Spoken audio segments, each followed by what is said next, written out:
What are the three most important pieces to the Carolina Panthers' success next year, besides Cam Newton, obviously?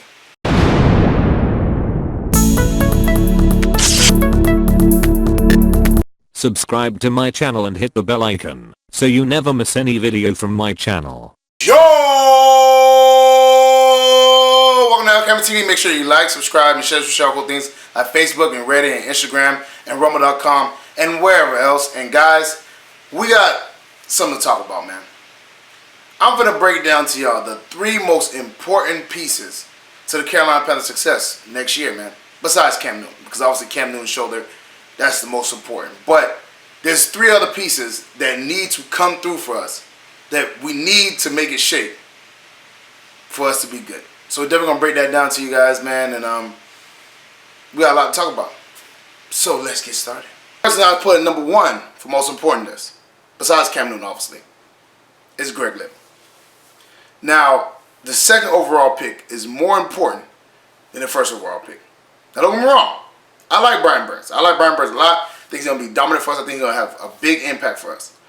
But you got to remember, even if it takes him a little time to get acclimated to the system, the 3-4 defense, whatever, playing time, whatever it is, you still got Luke Kuechly, you got Shaq Thompson, you got K'Wan Short, you got Dontari Poe, and they just added Gerald McCoy. He still got Mario Addison and Bruce Irvin. He has a stacked front seven. So even if he takes a little time to acclimate, you know what I'm saying, he has that time because you have so many other good players to produce, you know what I'm saying, to make an impact. Greg Little, if he is not amazing from the beginning, right? So check this out. We have Greg Little, Taylor Moton, and Darrell Williams, right? The three main tackles. You know what I'm saying? Those are the most shuffling pieces, right? So if Greg Little's amazing, he gets to start at left tackle. Taylor Moton gets to start at right tackle. Probably move Darrell Williams into the left guard, right? Cool. No pressure. But let's say Greg Little's not great, right? Now y'all move Taylor Moton to the left side. You'll have Darrell Williams on the right side. Mind you, just come off an injury. And that means Greg Van Roten is still left guard. And Greg Van Roten didn't do a bad job last year, but that means that you're going to have to pay Darrell Williams. And even if you don't pay him, right, let's say you won't let him walk, is Greg Little going to be able to take over that mantle next year? Because, again, worst case scenario is you let Darrell Williams walk next year, Greg Little's still not ready, and then you wasted a second-round pick, and you let a right tackle for the future walk out the door. You know what I'm saying? So you need Greg Little to protect Cam Newton immediately. Why? Because even that means if Darrell Williams is slow for coming back from his injury and, you know what I'm saying, is not producing immediately, you still have both your tackle spots good. And if he's not great at left guard, you can still put in Greg Van Roten and you'll be set. And even if he leaves, you still have your left and right tackle for the future. Cam Newton will be healthy. He won't be getting sacked like crazy. That's what you want. That's literally what you want. But if Greg Little is not great from the onset, it messes up the whole thing they were trying to do with the offensive line. Why? Because now you gotta move. You don't know where you're gonna move Taylor Moton. You might move Greg Little to the right side, but did you draft Greg Little to be a right tackle or a left tackle? And Taylor Moton did very good at left tackle. I'm not saying he didn't, but again, let's say Greg Little is not a good tackle in general. Now you can't put him in right tackle, and you have to pay Darrell Williams a boatload of money. You know what I'm saying? Where if we let Darrell Williams walk, because Greg Little is good, you still got two young tackles that are on rookie deals. That's a bunch of money that you saved not having to pay all these players. So Greg Little becoming, you know what I'm saying, just a starting caliber left tackle, a pretty good starting caliber left tackle is crucial for us. If we can do that, we'll also have depth at the tackle position. Because again, one of the biggest things that happened last year is that we had 2 or 3 tackles go down. So if we have Greg Little, you know what I'm saying, being good, and Taylor Moton being good, and Darrell Williams at left guard, if let's say Taylor Moton, knock on wood, gets injured, you can move Darrell Williams back to the right tackle. You know what I'm saying? And if, you know, say Greg Little gets injured, knock on wood, you can move, you know what I'm saying, Taylor Moton to the left and move Darrell Williams back to the right. There you have flexibility. You have, you know what I'm saying, depth at the position. But if Greg Little is basically, you know, unplayable or doesn't pan out at all, he's going to get beat left and right. And Cam Newton, and even if one of your players, Darrell Williams, let's say he gets injured, then you have no depth, you know what I'm saying, at your tackle position. You have nobody to come in and you know, fill in. Because obviously Dennis Daly, I don't think is good enough to participate right now. So he's more of a project, you know what I'm saying, type of player. So Greg Little is crucial to our team success. Number 2, on my most important list, besides Cam Newton obviously, is DJ Moore.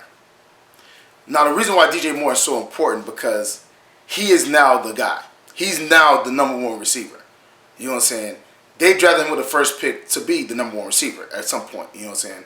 So now he's the guy. And I think he's a very good player. But we've seen players, you know, be a #2 player and do great. And then once they start getting that #1 coverage, you know what I'm saying, it doesn't pan out that well. So we need DJ Moore to be able to, you know what I'm saying, create, you know, openings and get open frequently to be that #1 receiver. You know what I'm saying? And I think he can be that. But if his maturation doesn't progress like we expect it to, and he's not great, because obviously Devin Funchess was a #2 and he thought he could be a #1. He became #1 and he didn't live up to the billing. Obviously that's why he's out the door. So you got guys who are, you know, #2s who go into #1s and don't live up, or, you know, guys who, you know, obviously #2s a lot of times think they could be a #1 and it doesn't work out that way. So we need DJ Moore to be that #1 guy. Now mind you, they're saying that they're receiver by committee type situation. Of course, I mean, I'm not saying he's going to get, you know what I'm saying, a boatload of passes. To be honest with you, it's probably going to go to Christian and Greg Olsen. But you need a #1 receiver. Whether it's, you know what I'm saying, DJ Moore, Curtis Samuel, Chris Hogan, Torrey Smith, whoever, you know what I'm saying, Jarris Wright, whoever. And I think DJ Moore is primed to take that position. But we need him to grow into that position like he's supposed to. Otherwise, we're going to be in another situation where we don't have that good of a receiving core. And the only people they got to really worry about is Greg Olsen and Christian McCaffrey. You know what I'm saying? Because, well, I mean, Curtis Samuel can still get open. But, you know what I'm saying? You need that #1 receiver to be dominant and to prove that, hey, you know, they take off so much pressure from, you know what I'm saying, the running back, the other receivers. That #1 guy can change a whole offense. When Antonio Brown was out there on the Pittsburgh Steelers, Juju Smith-Schuster was able to get off. When, you know what I'm saying, obviously Julio Jones was out there and Mohamed Sanu, that's part of the reason why Calvin Ridley had such an amazing season for the Falcons. You need a guy to take most of the pressure, most of the brunt. Because if Calvin Ridley is a #1 receiver or a #2 receiver, he's getting guarded by a #3 corner, he's going to do that corner in. You know what I'm saying? If, you know what I'm saying, Antonio Brown is a #1 and Juju Smith-Schuster is a #1, but Juju Smith-Schuster is getting guarded by a #2 corner, he's going to do that corner. So that's why when Bill Belichick plays anybody, he puts his best corner on the #2 guy and he puts double coverage on #1 guy. Why? Because your #2 receiver is not going to do it in my #1 corner. You know what I'm saying? Unless he's, like I said, another #1 also. And your #1 guy, we're just going to put as many bodies on him as we can to eliminate him, and he's not going to have that free reign to do what he wants. That's what Bill Belichick's plan is, which is very smart, I'm not going to lie. But we need DJ Moore to be that #1 receiver. We need him to take over that mantle and be like, hey, I got this. And hopefully he does. And last, but definitely not least, #3 on my most important list besides Cam Newton. This is going to be on the defensive side. It's Rashawn Golden. Now, mind you, everybody's saying we should go out and get Eric Berry, which for a while I was right on there with you. You know what I'm saying? But it doesn't seem like we are going to do it. It seems like Rashawn Golden, they want to give him a true opportunity. But we need him to produce. We need him to be what they think he's going to be, because Dante Jackson, nobody expected him to be our best corner or second best corner. We didn't expect that. But you can make an argument he's our best corner or at least our second best. You know what I'm saying? Definitely our second best. James Bradbury, he's a very good corner. You know what I'm saying? He does his job. He's very good. You know what I'm saying? I mean, would I would like more turnovers? Sure. There's certain things that he need to get better at? Yeah. But he's still a very good corner from what I've seen over the year. Eric Reed, dominant safety. You know what I'm saying? Very good. We all know this. We knew he was going to be a good safety.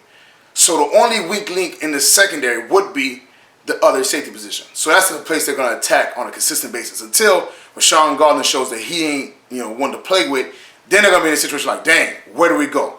Do we try Dante Jackson? Do we try Rashawn Gardner? Do we try Eric Reed or James Bradbury? That's what you want. You want to not know where to go, because quarterbacks are smart. They can key in who's the weak link in the defense. So if they're like, hey, that left side is the weak link, or Rashawn Gardner is the weak link, they're going to attack him every time.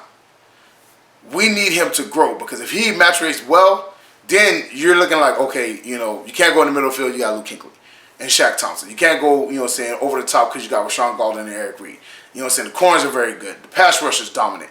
That makes our whole defense looks, A1. That defense will be very hard to stop.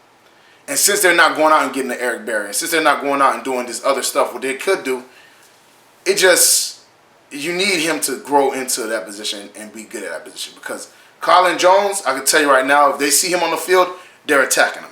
You know what I'm saying? Whoever else, you know, these guys are, they see him on the field, they're going to attack him. Because if you'd rather try Colin Jones than Eric Reed. That should be him. No. Yeah, Eric Reed, I was right. I was thinking, well, whatever.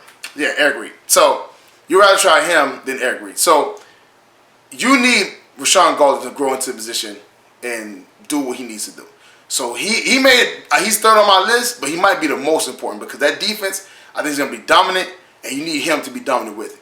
Well, that's it for me, guys. Make sure you like, subscribe, and share with y'all cool things like Facebook and Reddit and Instagram and wherever else. And guys, get in the comment section, man. Who do you think is the most important piece for the Carolina Panthers' success next year? Greg Little, Rashawn Golden, DJ Moore, or somebody else? Let me know in the comment section below. Share with y'all cool things. Obviously, you already know what it is, man. Check out the Spreadshirt account. That link is in the description. Check out the Patreon page. That link is in the description also. Show love, support the channel, support me. Cop some LCameraTV gear. Y'all already know what it is. Check out my dog Renan Steen's video. This video is going to be at the very end screen in my video. So that means when the video's over, there's going to be some videos pop up. There's going to be subscribe. My logo in the middle. Press that if you're not subscribed. Y'all already know what it is. And on the two sides, there's going to be some videos. Check out Renan Steen's video. Very funny dude, very talented. And he's growing at a rapid pace. Definitely jump on when you can. Y'all already know what it is. Share with our Panther family, friends, you might football related, you might Panther related. I rock with y'all. I'm going to see y'all next time. Peace.